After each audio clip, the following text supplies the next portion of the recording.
Halo, jumpa lagi di channel 0 per 0 dengan Pak Git. Sebelum masuk ke bahasan kita yang akan kita bahas hari ini, itu ada temen yang DM saya ya gitu, tanya gitu.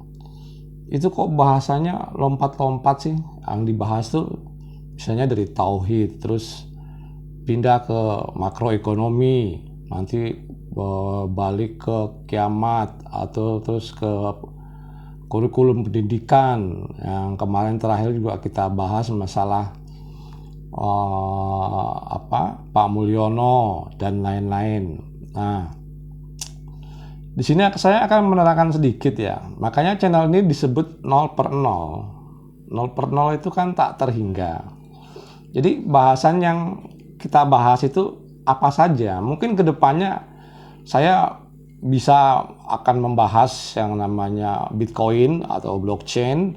Kedepannya lagi kita bisa bahas yang zat antimateri atau ilmu pengetahuan lainnya gitu. Jadi bahasan kita ini tidak akan kita batasi dalam satu masalah aja gitu ya. Nggak akan ke situ. Jadi bebas yang kita masalahin. Nah, untuk bahasan kali ini kita mulai dengan ceramah dari Ustadz Firanda yang menerangkan soal tahlilan gitu ya. Kalau menurut dia tahlilan itu adalah budaya dari agama Hindu. Nah, kita simak videonya biar jelas semuanya gitu ya. Oke. Acara tahlilan ya tidak bisa kita pungkiri ya, dia akui oleh sebagian pendeta Hindu, dan saya pernah dikasih buku tentang masalah itu ketika saya main di Bali. Saya dikasih sama seorang ustadz di sana ya, tentang pendeta Hindu yang menulis buku, dan dia judulnya itu kalau tidak salah tentang tradisi Hindu yang ada di orang-orang Jawa. Maknanya seperti itu. Dia bangga, dia mengatakan lihat orang-orang Jawa mengadakan acara ya tahlilan, maksudnya hari ketiga, hari ketujuh, hari ke-40, hari ke-100, hari 1000. Itu mereka ambil dari kita. Artinya dia berbangga bahwasanya ada tradisi Hindu yang masih berjalan di kalangan kaum muslimin, di kalangan orang-orang Jawa. Maka ini suatu hal yang tidak bisa kita pungkiri bahwasanya melakukan acara. Kenapa harus hari ketiga? Kenapa enggak hari keempat? Coba. Kenapa enggak hari 39 kok 40? Coba pikirin. Kenapa enggak hari 47? Kenapa kok hari 100? Kenapa hari 1000? Kenapa enggak hari 975? Kenapa?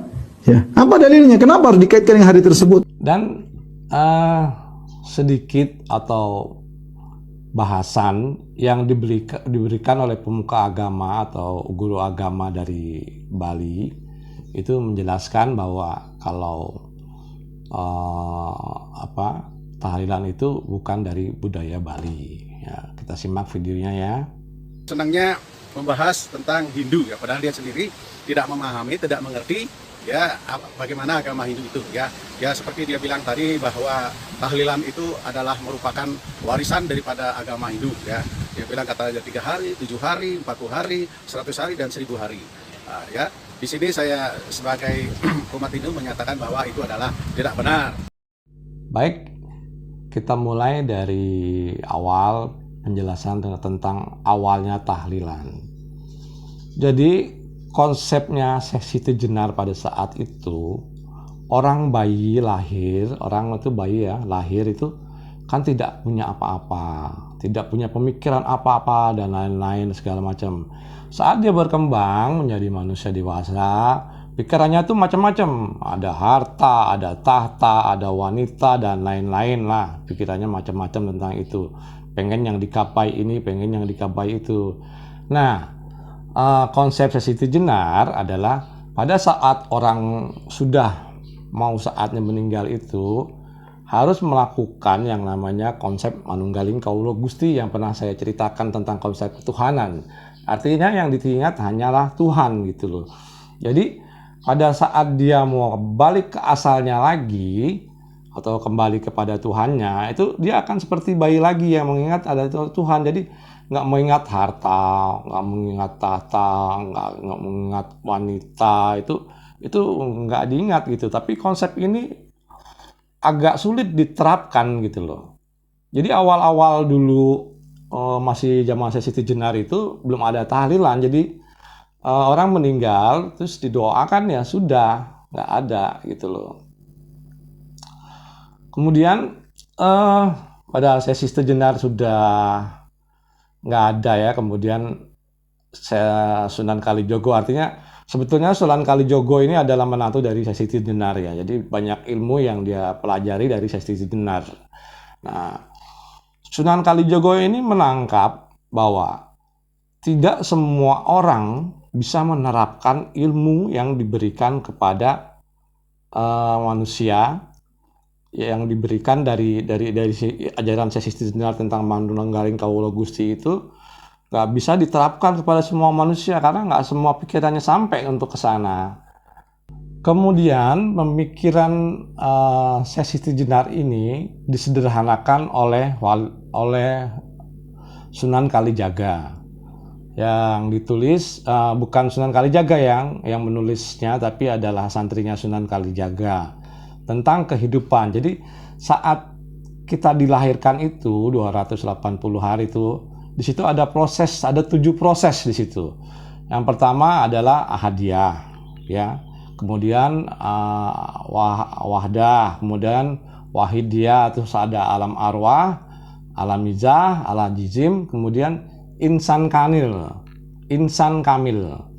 Jadi ke-7 proses ini, 7 proses tadi itu, masing-masing proses itu membutuhkan waktu 40 hari. Jadi kalau dikali 7 itu jadilah 280 hari, sehingga menjadikan 9 bulan 10 hari ketika manusia lahir menjadi insan kamil itu membutuhkan proses 7 proses tadi ya. Kayak gitu. Kemudian saat orang tadi meninggal nanti juga itu untuk mencapai ke alam ahadiyah yang terakhir itu juga membutuhkan 7 proses gitu. 7 proses untuk ke alam sana. Seperti ini prosesnya ya. Jadi di mana proses pertamanya adalah proses alam kubur, atau itu di dalam kubur tuh prosesnya tuh 3000 tahun gitu. Nah, 3000 tahun ini kalau pada dunia nyata itu dijadikan 3 hari. Makanya pas ada 3 hari itu dilakukan tahlilan. Karena ini selesai nih proses alam kubur, gitu. Kemudian masuk ke alam barzah. Alam barzah ini juga di alam kubur tuh prosesnya 7000 tahun ya. 7000 tahun, nggak sedikit 7000 tahun, tapi kalau dibalik ke alam dunia dia tuh hanya 7 hari, makanya ada 3 hari, 7 hari, 40 hari, 100 hari, 1 tahun, 2 tahun, dan 1000 hari, ini 3 tahun ya, 1000 hari. Jadinya semuanya ini melalui proses-proses tersebut, arwah atau ruh itu akan kembali ke ahadiyah, ke awalnya tadi gitu. Nah, dalam proses-proses ini tidak semua manusia mengalami kemudahan mencapai proses yang ke-7 itu. Tidak semua manusia mengalami kemudahan gitu loh. Jadi mereka membantu dengan doa, bersama keluarga, bersama tetangga, terus kemudian mengadakan sodako gitu ya, bagi-bagi makan, sodako itu bisa dilakukan lah yang untuk yang mempunyai dana. Kalau untuk yang mempunyai dana ya cukup berdoa keluarga sendiri saja. Jadi jelas ya kenapa ada yang namanya 3 hari, 7 hari, 40 hari, 100 hari, kemudian 1 tahun, 2 tahun, dan 3 tahun atau 1000 hari. Nah, kenapa proses itu begitu? Karena setiap proses ini tidak mudah dijalani. Orang-orang yang meninggal itu tidak semua menjalankan konsepnya Manunggaling Kawula Gusti. Artinya tidak semuanya dapat menjalankan kalau hanya dia dan Tuhan gitu loh. Jadi yang diingat, si arwah-arwah ini masih mengingat kehidupannya, entah itu harta, entah itu tahta atau istri muda atau dan lain-lain lah yang masih dia ingat dalam di dunia. Jadi mereka dalam proses ini nggak bisa jalan lancar karena belum ikhlas meninggalkan dunia gitu loh. Jadi masih memikirkan keduniawian gitu. Nah, manfaat dari tahlilan tadi, berdoa itu untuk melancarkan jalannya si arwah ke alam ahadiyah atau ke yang 1000 hari itu ya. 1000 hari itu tahap ketujuh atau tahap akhir dia sampai di alam ahadiyah itu. Seperti itu. Nah, bagi mereka yang tidak mendapatkan doa atau dikirimin lewat tahlilan tadi, biasanya tiap Jumat khotib di mimbar itu kan selalu berdoa, Allahumma firli lil muslimin wal muslimat wal mu'minin wal mu'minat al ahya min wal amwa. Nah, itu kan di situ kan berdoa gitu. Arti dari doa tadi kan kelihatan gitu. Ya Allah, ampunilah kaum muslimin dan muslimat, kaum mukminin dan mukminat, baik yang masih hidup maupun yang sudah mati. Jadi orang-orang yang tadi dalam prosesnya tadi itu dalam kesulitan itu masih doakan tiap hari Jumat itu. Hari Jumat kan ada doa kayak itu yang dibawakan oleh khotib di mimbar. Nah, di sini jelas gitu tuh, secara sosiologi dan antropologi bahwa pendekatan Wali Songo dalam menyebarkan Islam itu mendekati hati rakyat gitu. Soalnya kalau tidak seperti itu, dalam sejarah itu tertulis ya, di mana namanya di kitab Musoro, terus kemudian orang-orang Persia dan orang Al-Gaba yang masuk mau menyebarkan Islam di Nusantara itu dibunuhin mati. Kalau mereka caranya frontal, dibunuh. Datanya ada gitu. Nah, dan jelas banget dengan penjelasan saya tadi, bukan saya membantah atau menjelekkan Ustadz Firyanda dalam hal ini, tapi saya menceritakan begitulah kisahnya. Kalau sebetulnya Thailand itu bukan budaya dari Hindu, dan orang agama Hindu sendiri pun tidak mengakui ya dalam hal ini.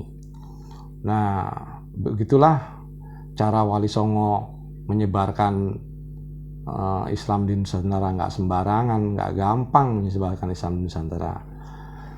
Untuk kali ini saya cukupkan sekian. Nah, buat teman-teman jangan lupa komen, like, and subscribe ya. Terima kasih.